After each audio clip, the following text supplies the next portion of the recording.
Welcome into the newest episode of Side Mission. Like always, I'm your host, Rusty Ellis, joined by just one of the boys, Matt. Technically, two of the boys. Kyle is doing the recording today, not Tabby. So technically, there's three of us here, but his ass is mute, and he didn't play this game because Kyle hates Nintendo. Anyways, I'm not wrong about that. But Matt, we are talking about Bayonetta Origins. We are on a roll with these duo episodes. We are on a roll doing these episodes. I love it. Bayonetta Origins, for all that we've talked about this year, Matt, whether it was Fire Emblem Engage, whether it was Metroid Prime Remastered, Octopath Traveler 2, there's a very good argument. I know Octopath Traveler 2 is on other platforms, but I mean, I associate it with the Switch first. That's just me. I don't know if you do the same, Matt. But yeah, I do. For all the talk of how good those games have been, there's a very good shot that Nintendo might have had their best one released recently, and that was Bayonetta Origins, Cereza and the Lost Demon. And, you know, you said something interesting, Matt, and I wanted to ask you about this on the podcast, so I haven't asked you away from it, because I wanted an honest answer out of you. You said when this game was first revealed, you kind of laughed at it. I'm curious as to why. So I think what it was for me is the fact that I am so used to, you know, when a Bayonetta game is announced that it is going to be I guess you can kind of call Bayonetta a AAA game, but it's just something different. And this is definitely a don't judge a book by its cover situation here. Because when I first saw it, I was thinking, you know, this looks like a game that's going to be exclusive to the eShop for probably about $20, $30. But just upon watching that first reveal, I believe it was revealed at the VGAs last year.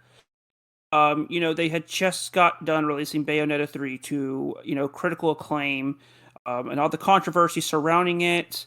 So when I saw this game get announced, I was it piqued my curiosity. But then when I found out that it was going to be a full retail release title for $60, I scoffed at it. I was like, no, it doesn't look like it's going to be worth that much. I'll pay about $40 at it because, you know, I'm a fan of Bayonetta. I love the series. And I think it's just such a huge overhaul of what I am used to with, you know, Bayonetta being such a action-packed action adventure, you know, kind of game. And then you're just kind of looking at this more, you know, I don't want to say cartoony.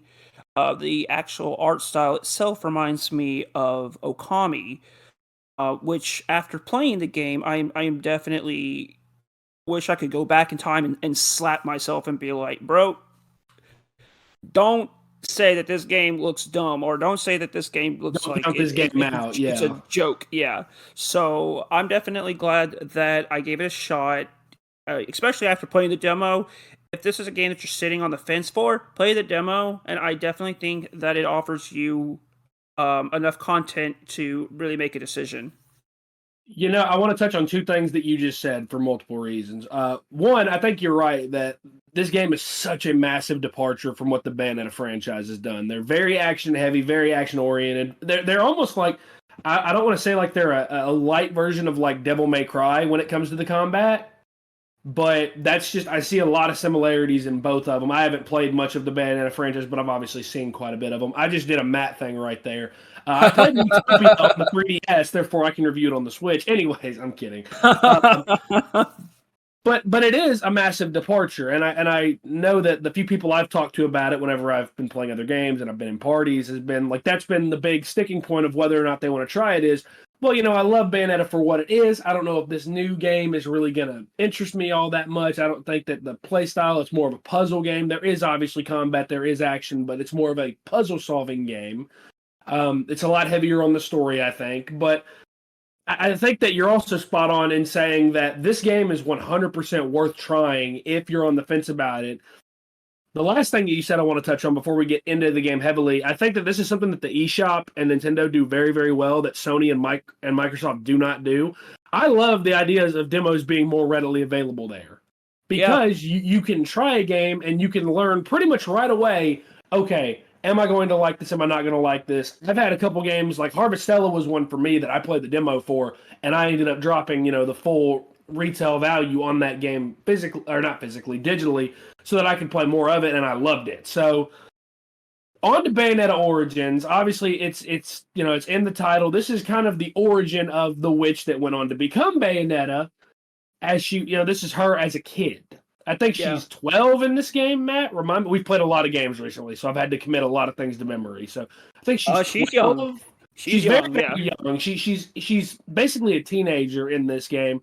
She's learning to be a witch. She's not great with magic yet, and she encounters this demon earlier on in the game that this all seems so fake as I'm saying it out loud. I'm laughing at myself.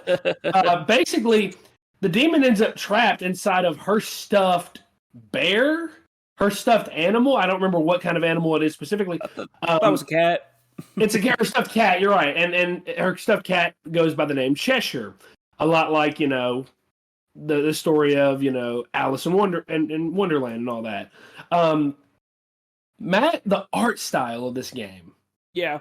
that for me is one of the biggest standouts. And Nintendo, I've said it so many times that I'm probably sound like a broken record. Kyle's probably cringing as he's listening to all of this because, again, he hates Nintendo. And he probably thinks that I sound like Thacker because I can't keep a solid point going without pausing. Oh. Okay, it's a joke. It's a joke. Anyways, but yeah, I think that the art style is one of the biggest selling points of this game because it really feels like you're playing a storybook, Matt. Yeah, it does. From the opening title, it is a book opening up as you progress through the story.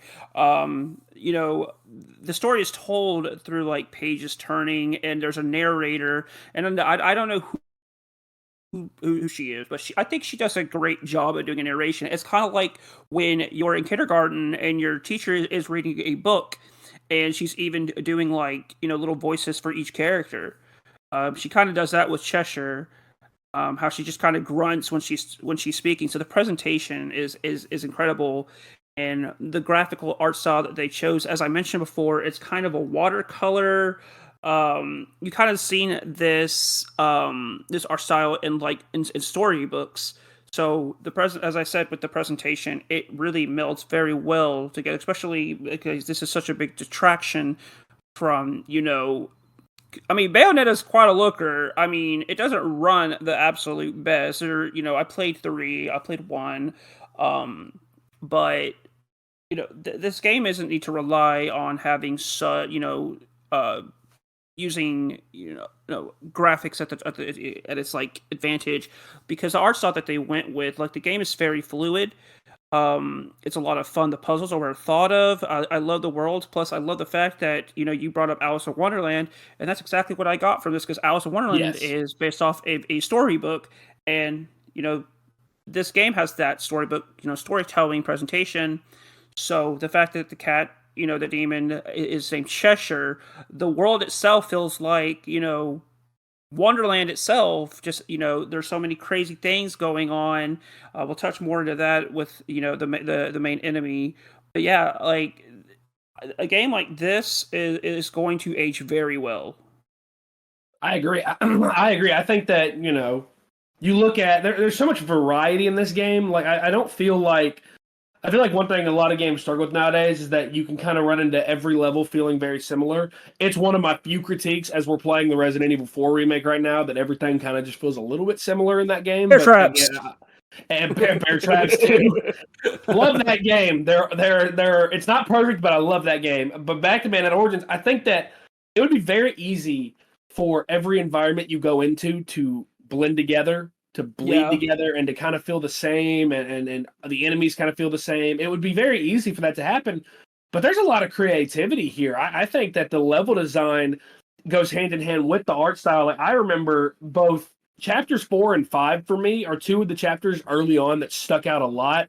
When it came to the Wisp area and then the Mad Circus. Those areas were so interesting and so unique that you don't see a lot of that in mainstream games nowadays. And I know this probably wouldn't rank as a AAA title, but for a game that I paid $60 for, there's a whole hell of a lot of creativity here compared to a lot of the video game industry as a whole nowadays. I mean, again, I love Call of Duty as much as the next person, but that's one of the biggest franchises ever, and this creatively just kicks the shit out of it. And I know, obviously, two very different franchises, but if you compare this even to, say, platformers or to more puzzle heavy games, I feel like the creativity and the level design are so important to that genre Yeah. that this being as good as it is in both of those areas, in the level design and in the art style, in the creativity, I feel like that puts this game over the top. Again, it's why I feel like there's a good argument for this game being the best Nintendo Switch release, first party release this year. And that says something when you consider how much I loved the Metroid Prime Remaster, how much I loved Fire Emblem Engage. And I know obviously it's not first party, but Octopath Traveler 2 was fantastic as well. So looking at the gameplay, I think that the puzzle solving is awesome. I got to be honest, the combat's a little hit or miss for me.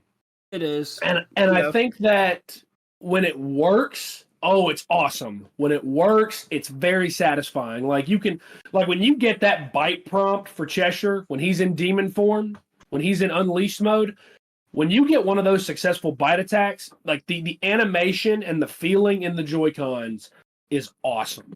I Yeah. love that. The real sticking point though for the combat and really for movement as a whole though is the fact that you do control you control Cereza. It's going to be confusing. I'm going to end up going back and forth between that and Bayonetta because her name's not Bayonetta yet. When you control Cereza with one stick and you control Cheshire with the other, and that is a very hit or miss thing for me, and it takes quite a bit to get used to. It took me at least 3 or 4 chapters to get used to. Yeah. Because especially when you've got them both out, you're both in combat, there's multiple enemies around you, it can get very, very hectic. It can get very, very confusing, and you almost feel like, your eyes don't work fast enough to look at multiple parts of the screen. So it almost just works in your favor to keep Bayonetta next to Cheshire to use her, magic to trap enemies, use him to damage enemies. And that makes sense, but it almost feels like the deeper you get that's not the intention. The intention is to find a way to, limit enemies away from Cheshire with her while he's dealing with whatever enemies right in front of him. And I know that's a lot of words, probably really confusing there, but it just feels like there's a little bit too much going on sometimes with the combat. I don't know. What did you think about that, Matt? Because I remember you said that did take you a minute to get used to as well. My complaints about the combat is the fact that, as you mentioned, there is so much going on because sometimes you can have about 4 enemies on screen at one time, and Cereza is so tiny. Her character model compared to like the fairies that you're fighting in Cheshire, and I'll lose track of her. And then another problem that I sometimes run into is when you control Cereza with the left stick and Cheshire with the right, if I have Cheshire on my right and Cereza to my left, I actually get super confused, and then I try to use the right stick to control Cereza, and then I realize Chesture's running into a wall, so I'm like, wait. But the one thing I will give on the combat is the fact that throughout the game story, you are finding these elemental cores. And each time that you find one, Cheshire gains a new form based off of water, ground, fire, and I guess I'll just say grass. What is he, a Pokemon? Yeah. He's the Avatar. He's Avatar. He's the Avatar. He's Aang. He's James Cameron all along. Each fairy type will have some sort of like weakness to a specific element. So, like for example, a fairy can have a this hook, and if Cheshire is in his grass form, he can use his he can use his ability to grab the hook and then swing it around and then throw it back at the fairy. Or sometimes they'll have like a shield on them, which you'll have to find that element color in order to destroy them. So there's some creativity in the combat. One of the boss fights that we were talking about, the one of the circus, I thought was really good. There wasn't too much going on. It was kind of, they really kind of, pointed out, how to progress and how to beat the boss. And I thought that was a great fight. But it's just like the little fights here and there. It's fine. It gets kind of annoying when you open a chest and you're thrust into a fight, or you run past a bush and then a fairy kind of just jumps out at you. But it's, like you said, the combat's very hit or miss. I do like what they presented. It's just when you are like me and you get confused, then you start losing track of where Cereza or who's control or like what's controlling what. But I do like the fact that Cereza, as you are, going through her when you're going through her skill tree, that you can Yes. eventually unlock ability to bind up to 4 enemies. Um, which is very helpful because binding enemies is what really allows Cheshire to unleash some of his more powerful attacks. Yeah, I think that there's a very good sense of progression in this game. I do like the skill trees and what you can unlock for both Cereza and Cheshire. I think that it makes exploring and getting as many materials as you can to level up, it makes that more rewarding. It gives you more of a reason to do it because in games like this, it'd be very easy just on the linear path to kind of move forward and to not worry about exploring and to not look for resources. It'd be very easy to, but they do a good job of making those resources very, very worth it. And they're not necessarily like plentiful, but they're also not so rare that, if you don't scavenge every single corner of every single level, you won't find any. So there's a very, very good balance there that was struck by the developers. Yeah. Let's talk about the other, and I'm gonna be real honest. Anybody who has played the game, I'm not even gonna try to pronounce this fucking word. Is it what I But think it is? Yeah. the dungeons, basically the dungeons, and not necessarily dungeons. They start with a T. They're the tier whatever the hells, the tier Nanogs or whatever. I can make an attempt. I think it's called tier Nanog. Yeah, I think you're right. I don't know. I don't know on the last word. I don't know if that O is pronounced O or Ah. So I don't really know there, but I think that those are a really, really good part of the game as well. I think those are where the puzzle solving really shines. Now, some of the ones you run into earlier in the game are more combat based, are more just, clear these enemies out. There typically be, I think, 2 to 3 waves of them, maybe 2 to 3 enemies at a time. It's very, very simple. As you move forward, though, and there's one that, I did recently that really stuck in my mind that I want to talk about because I just really found it interesting. They'll turn into more puzzle heavy dungeons basically. And I'm just gonna call them dungeons because they're basically like that. Like think the shrines, like the shrines from like Breath of the Wild. They're very similar to that in the sense that you progress through them, and at the end there's a reward. Typically, that reward is you get a chance to increase your vitality.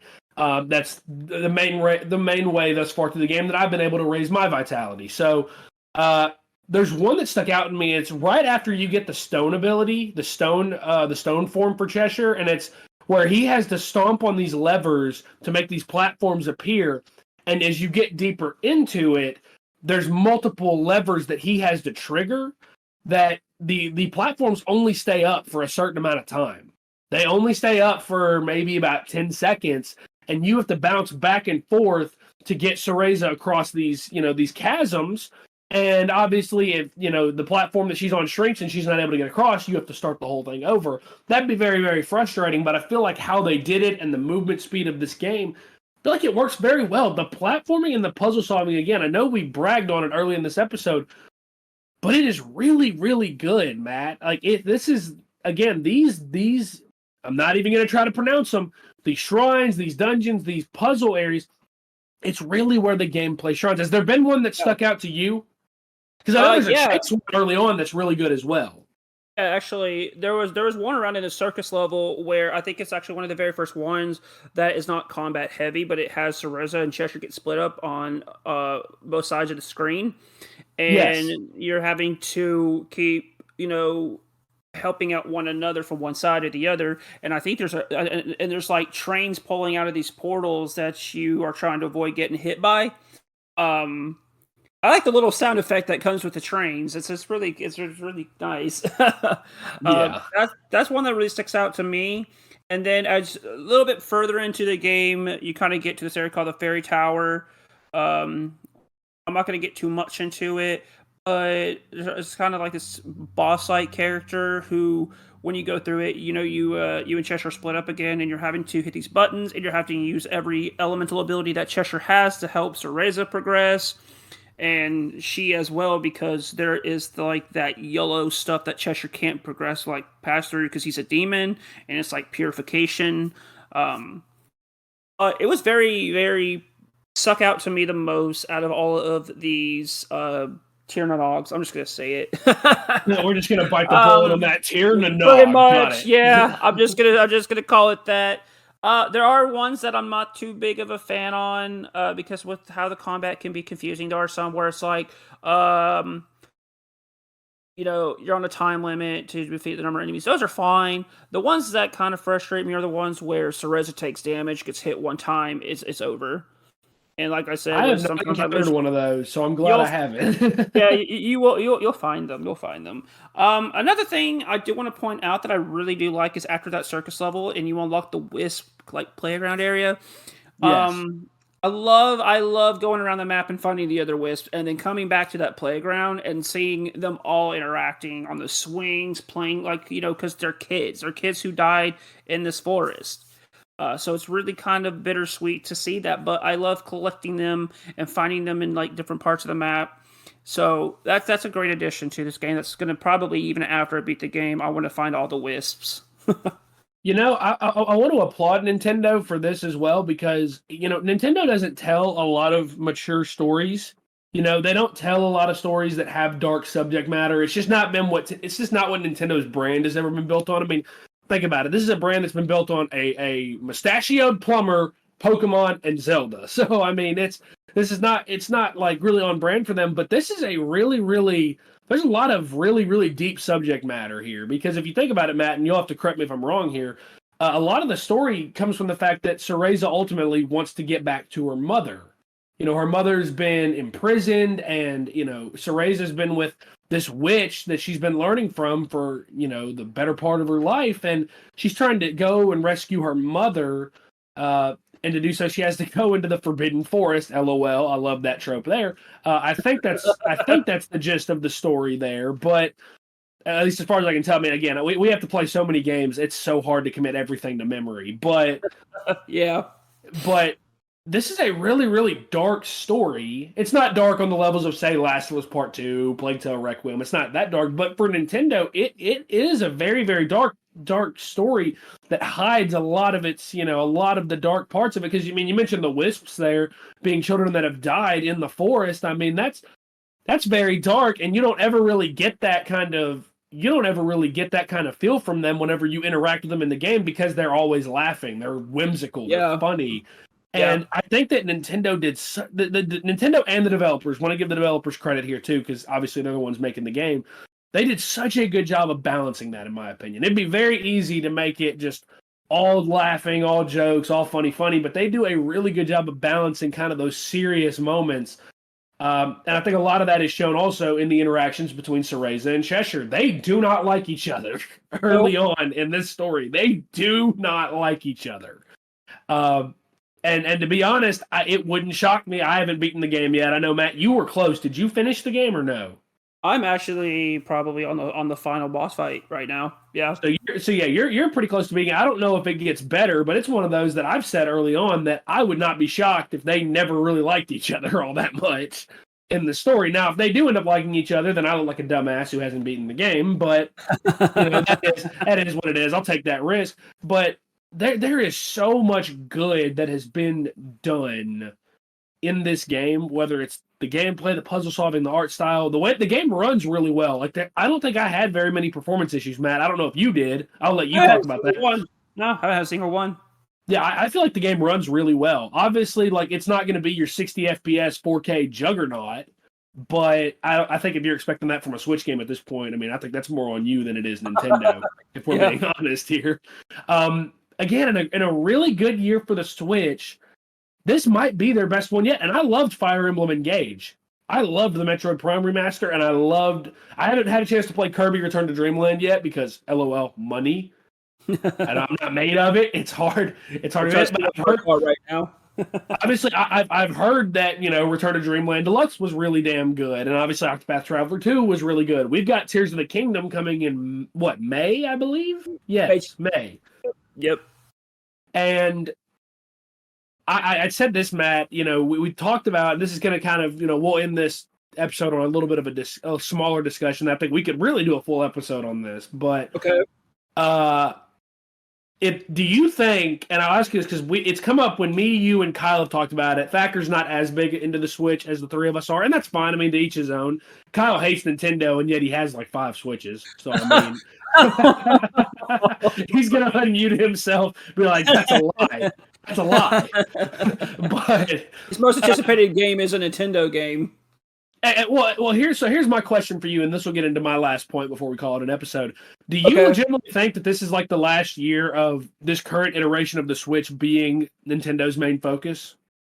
I honestly I think so, especially with like all of the rumors starting to go around. But I know we've had plenty of rumors before in the past. But some things that I've read, like a little off topic, this gentleman who literally predicted every single announcement at the last Pokemon Direct from every specific detail about the DLC, literally said that currently there is a team that is working on basically Scarlet and Violet is not going to get the kind of patch that we are hoping it's going to get with the regular Switch, but apparently they are working on a very big update for when the next, whether it is a upgraded model of the Switch or whether it is the next generation for Nintendo. He mentioned that they are currently working on a big firmware update for Scarlet and Violet. But another thing is just the fact that Nintendo's been very, very quiet about what's going on in the last half of this year. We know that their biggest game, and I've actually noticed this with every generation of Nintendo's consoles, Nintendo will always end the year of their current system with a Zelda game. And that is pretty much where, because right now we don't have a lot of announcements. We have Zelda, we have Pikmin. We don't know what else Nintendo has coming. About Pikmin. I keep forgetting about Pikmin, and I'm excited for Pikmin 4. Same here, especially after that trailer. Like, that was great. It looks really good too. Yeah. Like I feel like there's a lot of games that have been, like, for example, Metroid Prime is a big one. I personally feel like it started redevelopment because I feel like all of Nintendo's developers right now are currently working on games for the next system because Nintendo has released so many games on the Switch since its release back in 2017. And it's starting to catch up with them. There's a lot of developers are currently not making games on the current Switch right now outside of Nintendo in their partners.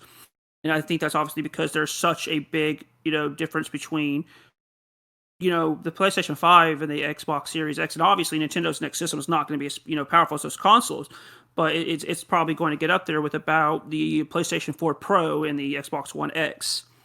So I personally think that with what we currently know, that I think this is the Switch's final year.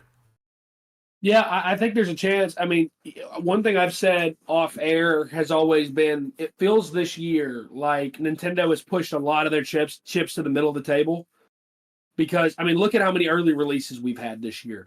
Again, I'm aware that Octopath Traveler 2 is not necessarily a first-party game, but a lot of people associate that game directly with the Switch. You look at Fire Emblem Engage, a massive release, because that's, again, one of their biggest JRPG franchises, if not their biggest. You look at the Metroid Prime Remaster, and I know that was...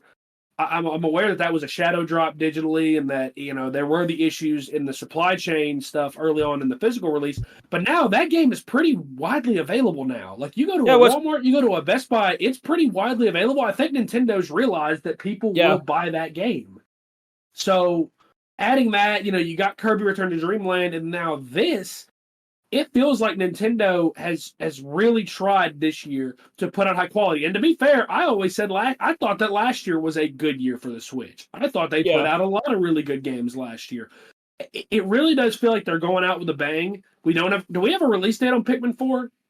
I want to say I think it was June or July.